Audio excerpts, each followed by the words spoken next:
A strained economy is what Iran's got. That entails a housing problem, and every problem calls for a solution. The local currency, the rial, has taken a deep dive at least twice since New Year 20th March. That's 220,000 rials to the dollar, and so no one wants to hold on to a large amount of cash. People are investing in property to hedge their money against depreciation. But that's for the rich. What of the poor? They're on the government, or are they? The National Action Plan for Production and Supply of Housing. That's the government's main road to sheltering the hard up. Production refers to constructing 400,000 small and medium housing units across the country, about half of which will be built around Tehran, in Tehran's new suburban towns such as Parand and Paradis. Supply, on the other hand, means partly dipping into the pockets of those with more. But how much more? For some answers and a look into other governmental construction, reconstruction and loaning plans, stay with me, Leila Faramarzi, on Iran Today.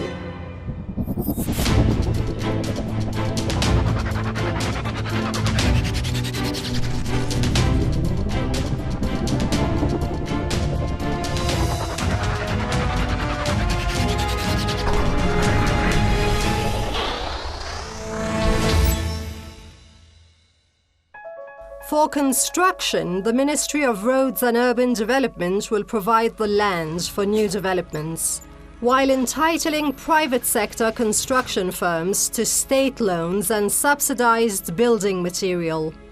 The ministry will only supervise construction by those private firms. To supply housing, on the other hand, the amendment to Article 54 of the Direct Tax Law was approved by Parliament on 5th August. It got a unanimous vote to tax empty homes handsomely. It's intriguing how right after the National Action Plan was announced, prices rose a further 12.5%, the largest one-month increase of the year. Mr. Mohtasham is head of Tehran Mass Builders Association. Things will not change so long as houses are looked as capital goods. Only when they are no longer deemed as such, we can hope that prices will be normalized in the country.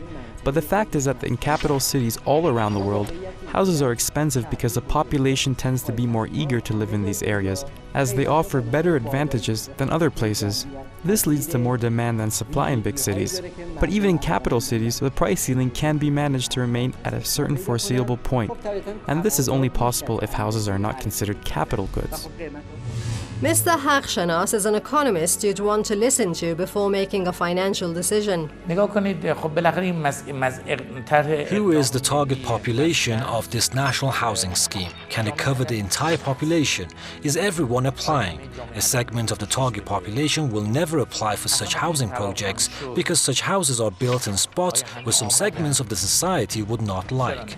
Another segment of the society cannot afford the costs as they cannot deposit the sum to receive banking facilities for a future delivery of housing, as nothing is certain.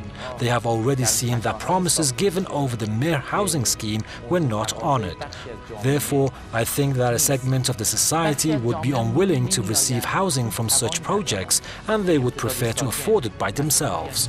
Right now, the housing market for a pretty picture does not make.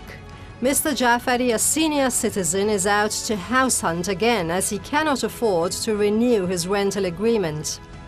Rented residential units in Tehran and urban areas increased by around 30% in the second Persian month, comparing it to the same month last year. That would make for late May. It's a nice new flat with immaculate installations.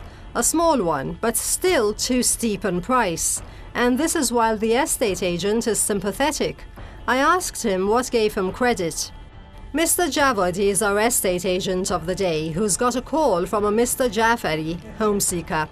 As soon as the word real estate is heard, everyone thinks it is us who manipulates fees. That's not true. We do our best to secure a transaction. When the seller offers a high asking price, we try to modify it by negotiations so that a deal would be made and we would receive a sum as commission. So we also prefer low prices in a bid to have a prosperous property market.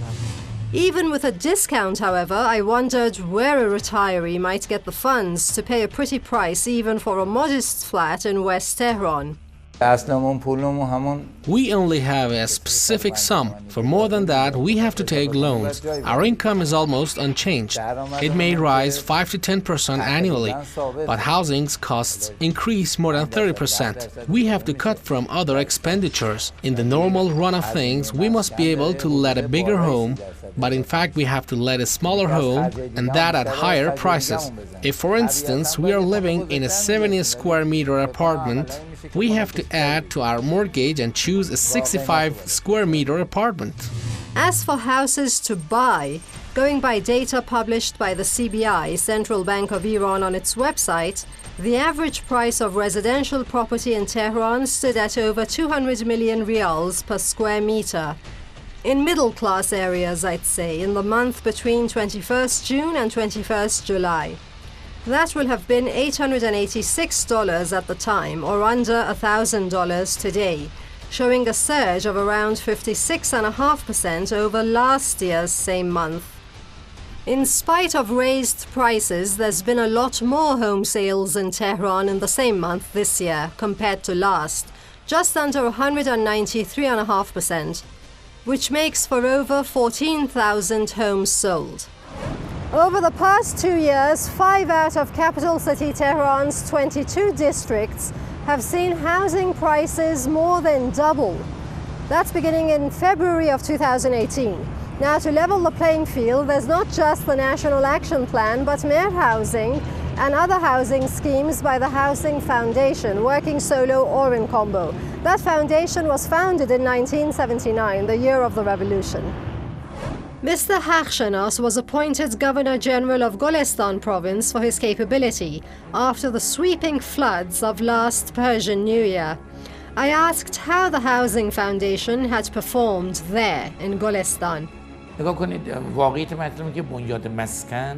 the fact is that the Housing Foundation has shown appreciable performance. You may ask why? The answer is clear. The Housing Foundation built houses where houses already existed. Therefore, the first problem, which was allotment of land, was resolved. All houses built by the Housing Foundation in damaged areas are villa style. There is no high-rise building. Villas and high-rise buildings inflict totally different costs. The third point is that the housing units built by the Housing Foundation were exclusively for housing. When people see their incomes fall from a certain level, the size of house, construction materials, architecture and location in the city become important for them, and these factors raise or reduce the price of housing. There are, of course, house flippers who buy property just to sell at a higher price.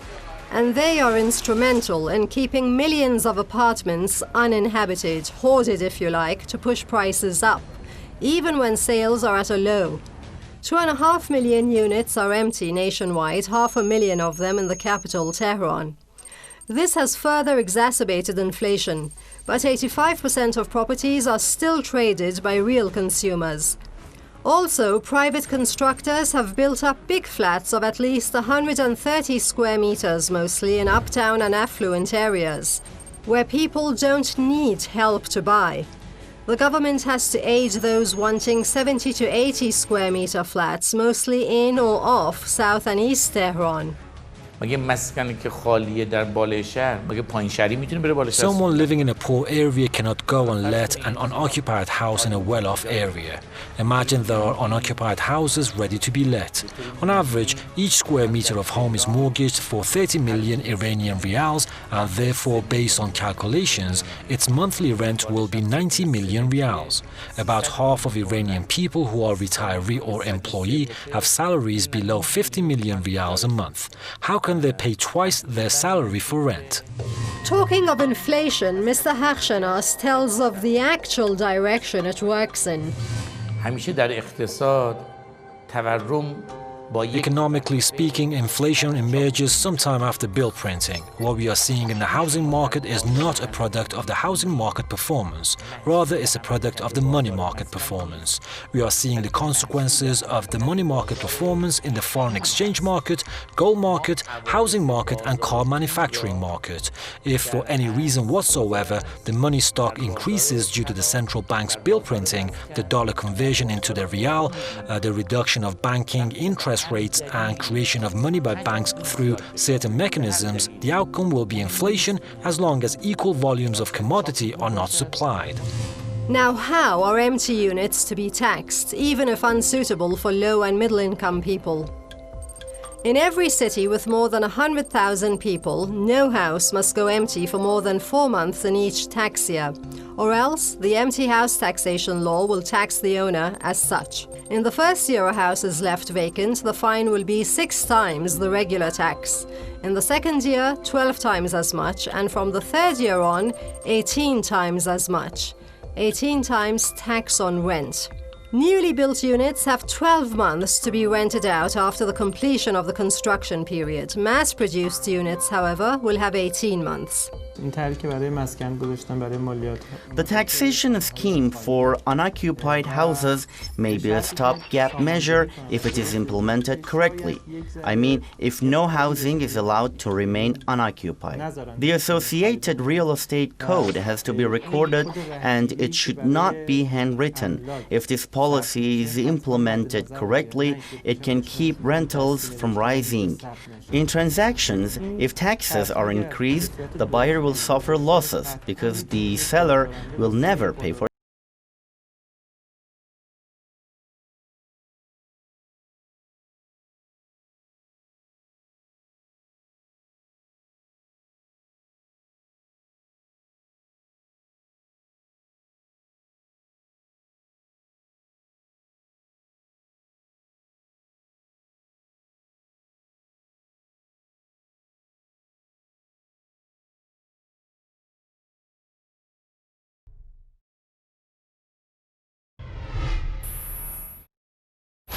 There's plenty more to be said, but let's take a quick break for a media review with Shahrzad.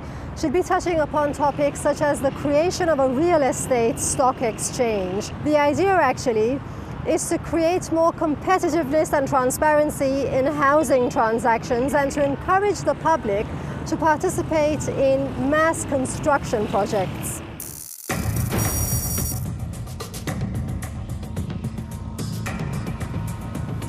Hi, my name is Shahrzad Manucheri, and this week we'll be reviewing the latest update on Iran's housing market challenges.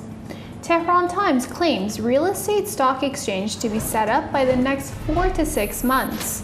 A member of Iran's Securities and Exchange High Council announced that the country's real estate stock exchange will be established by the next 4 to 6 months.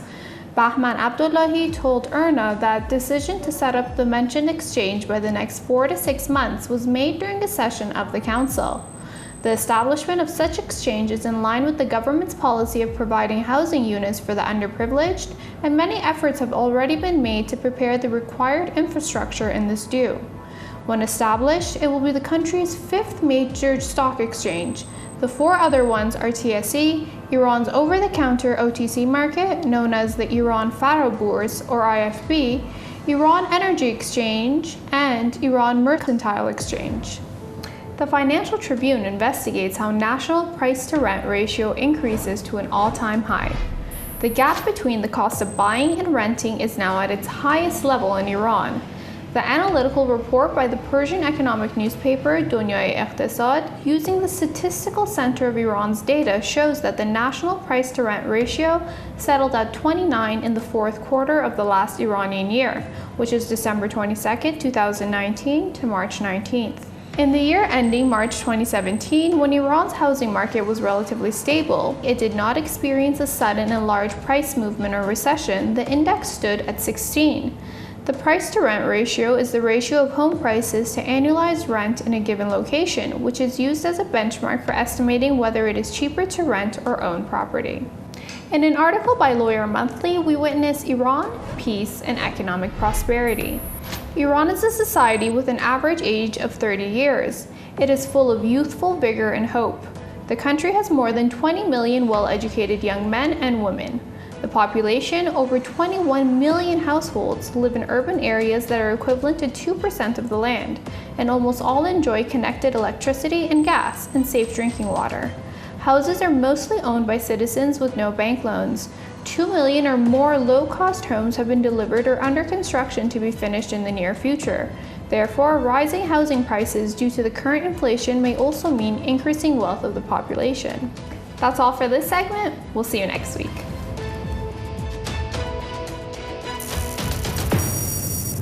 All said, the present government is taking a lot of flack for a state of affairs it inherited. The rial took its first plunge in 2012 by going from 8,000 rials to the dollar to around 15,000 rials per dollar. It was also in the former administration's time when inflation spiked, with banks and credit companies luring in customer assets with the promise of high interest rates. Not to forget its coincidence, however, with calculated US sanctions targeting this country pretty hard at the time.